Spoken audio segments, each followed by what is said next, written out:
You might have seen magnetic bars or magnets. Some magnets attract iron and some repel it. In the same way, our Earth is a great magnet bar. The study of which is called geomagnetism. And geomagnetism is a chapter that has been newly introduced by UPSC in geomorphology. Now today let us study what is geomagnetism. In the center of the earth, as we have studied that there is nickel and ferrium, that is called core.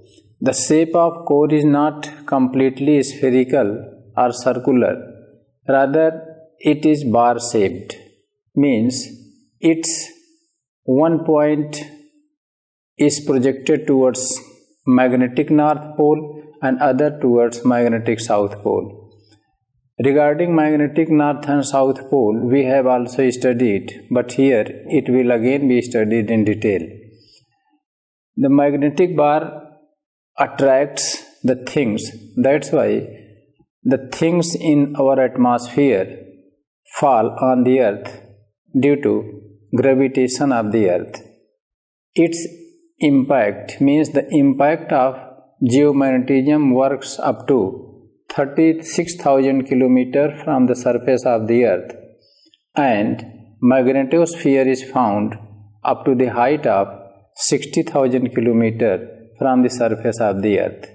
So, after knowing the definition of geomagnetism, now let us study what are the causes of geomagnetism. As you know that the core and mantle are made up of different structures, and both have differential motion due to rotation of the earth. Due to differential motion between core and mantle, there is a friction. Due to that friction, high temperature about 3700 degrees Celsius is being generated. With the result, geomagnetic energy is created, and that geomagnetic energy, as it is rule of nature that energy moves from high to low. With the result that geomagnetic energy comes through magnetic bar, one from magnetic north pole and other from magnetic south pole. So, the main cause of geomagnetic energy friction between the core and the mantle. After that, now let us understand the evidences. In evidences, there are magnetic needles. Magnetic needles means in compass. Compass are of two types, prismatic and trough, which have magnetic needles, and magnetic needles are attracted towards magnetic poles. Suppose in India, in North Hemisphere, we have magnetic needle in trough compass or prismatic compass. It is attracted towards magnetic north pole, but on that needle it is also written N. N means north. But it is not possible that the magnetic north pole will attract the north magnetized needle.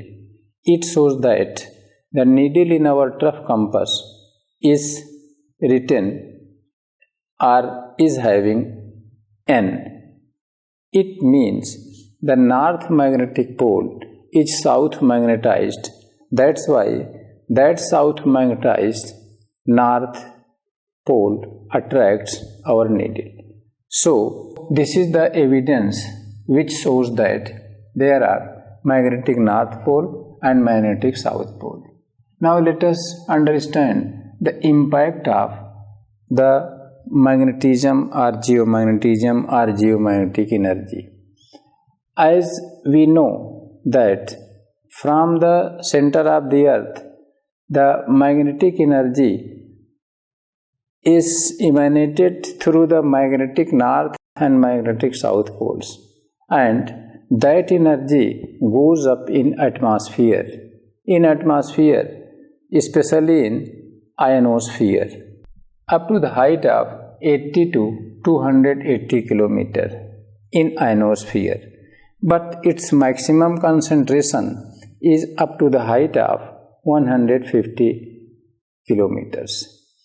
And as this energy reaches in ionosphere, cosmic rays coming from the stars and other cosmic and celestial bodies reach here and collide with magnetic energy or magnetic storms. Due to that collision, there is lightning over magnetic poles. That lightning is called aurora. Over both the magnetic poles, it happens with the result. It has two names. Over north magnetic pole, it is called aurora borealis.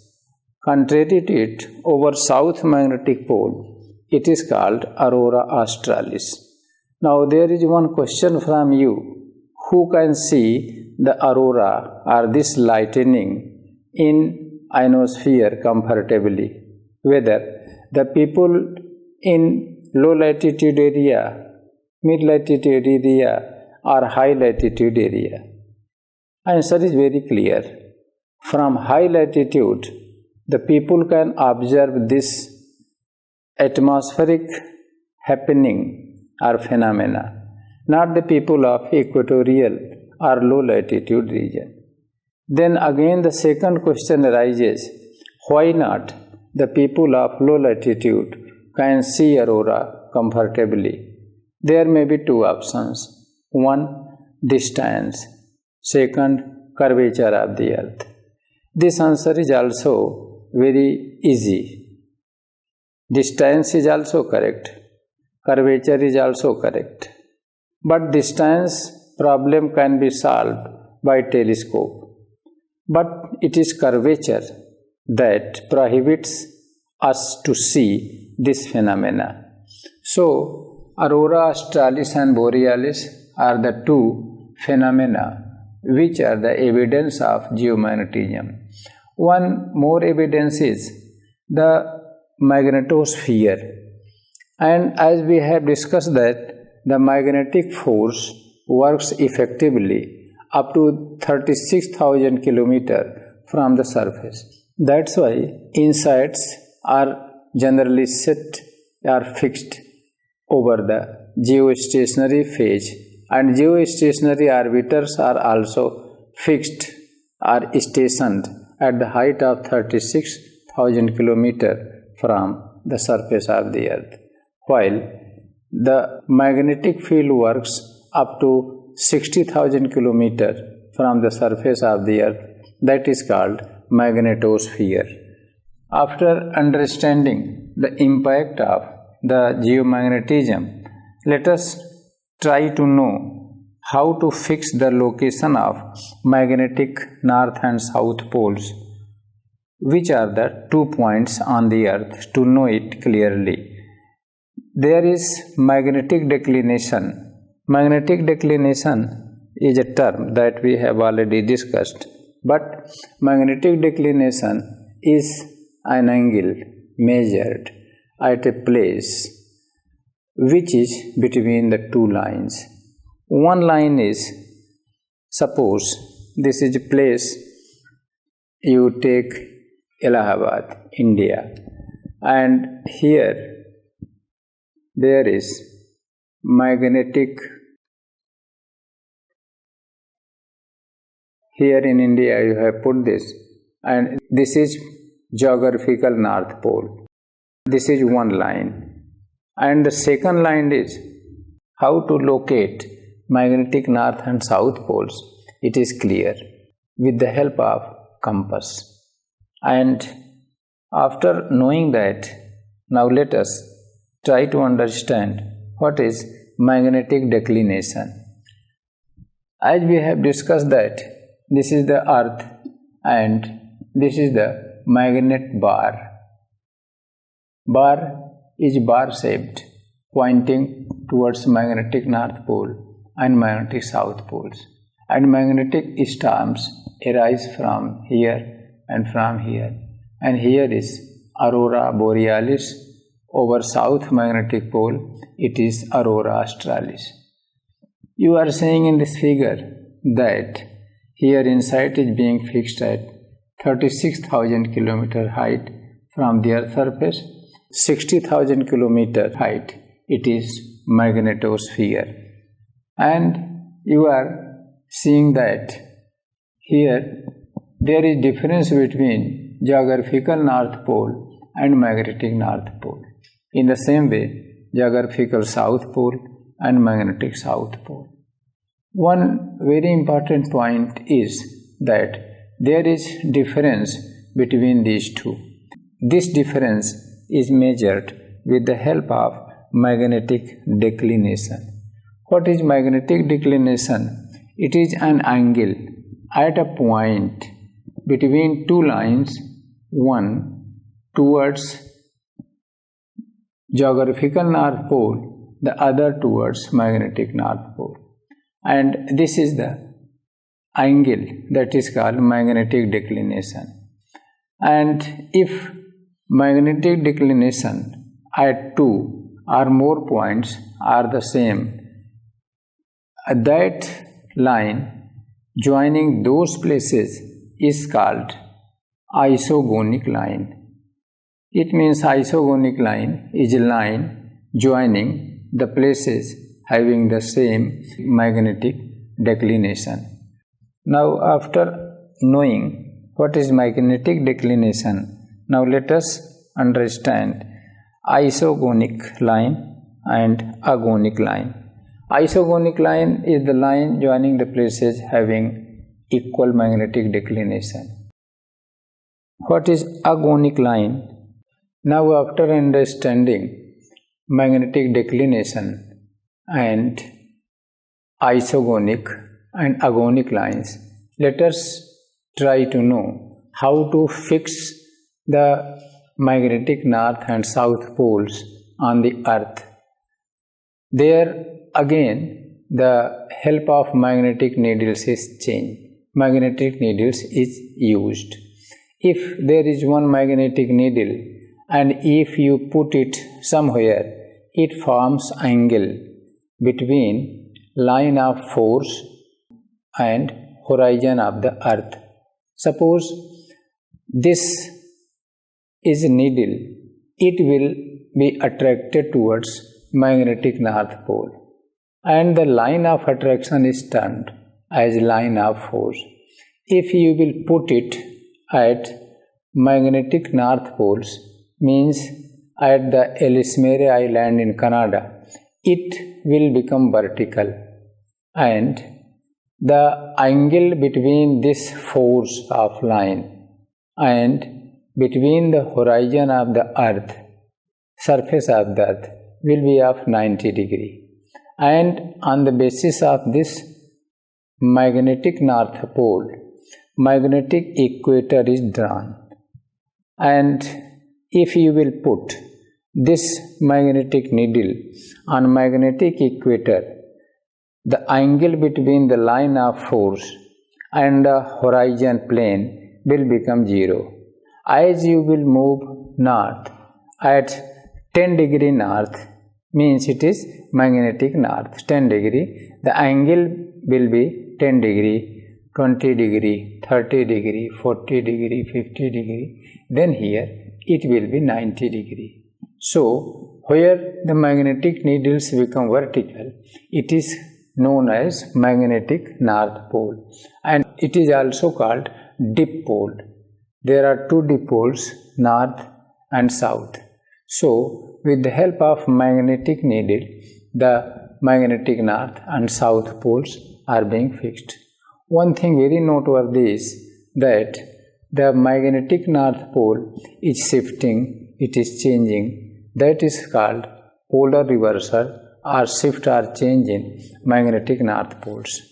In 2001, it shifted to the west of Ellesmere Island in Canada, and after 2001, it was noticed that the magnetic North Pole is shifting towards the Siberian land at the rate of 55 to 60 km per year, and in 2017 it has crossed, according to Geological Survey of Canada and Geological Survey of Russia both. It has crossed the Canadian territory and moving towards the Russian territory. Thus, magnetic North Pole is shifting continuously, and this process is called Chandler motion. There is a question that what is the cause of motion in the magnetic North Poles? There may be two causes, one change in polarity and the other motion in the plates or plate tectonic.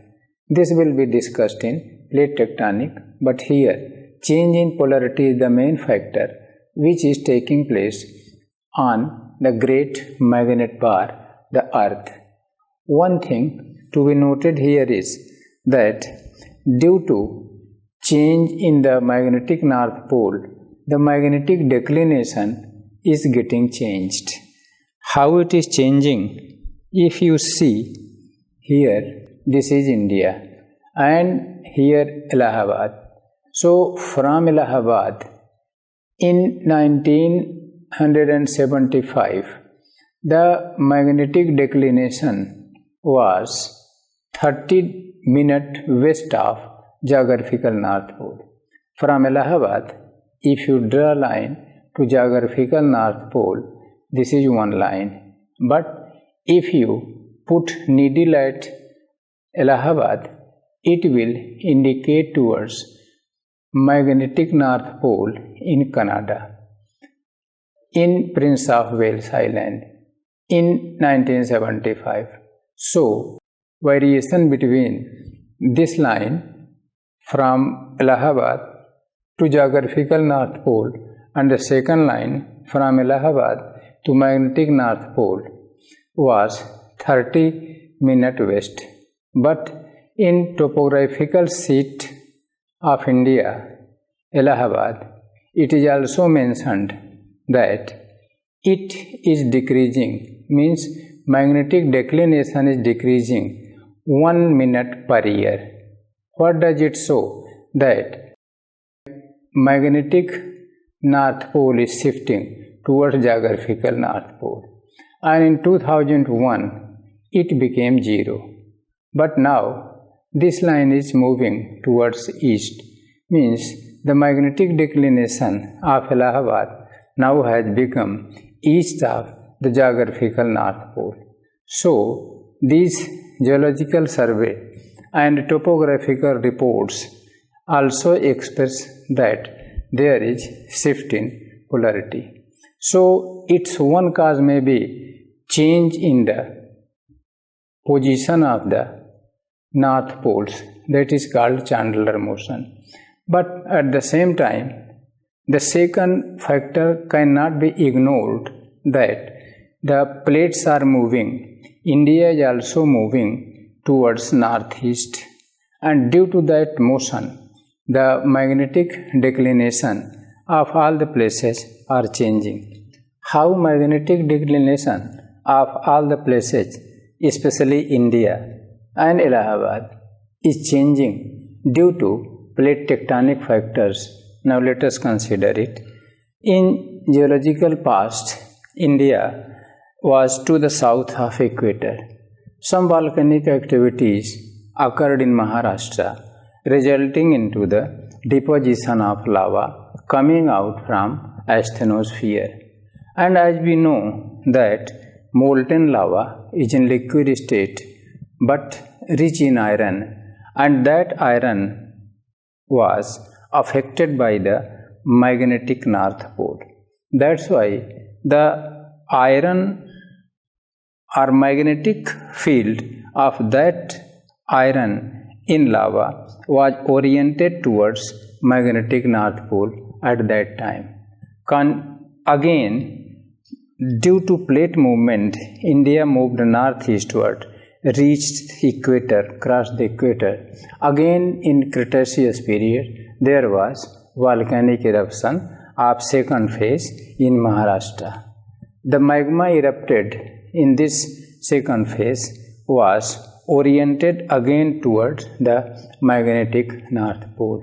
Now you keep in mind that magnetic North Pole's position is changing, as well as our geographical position of India is also changing. So there are the two factors. And then India moved and crossed the equator and came on the Tropic of Cancer.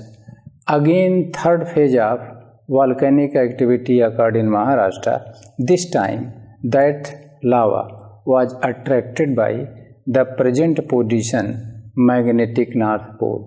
Thus, if we make search on the magnetic lines of the three different stages of lava deposition in Maharashtra Trap, three different lines will be seen showing the change in the magnetic or north magnetic direction, and this is termed as Chandler motion, and this is also called paleomagnetism. Paleomagnetism means the magnetic study or the field of past, and this paleomagnetism helps us in telling two things. One, change in the magnetic north and south poles. Second, change in the plate motion. So this way, geomagnetism is a very important thing affecting the magnetic field or magnetism on the earth, and secondly, it is used in plate tectonics because our plates are moving, continents are moving, land parts are moving, which can be scientifically studied with the help of paleomagnetism.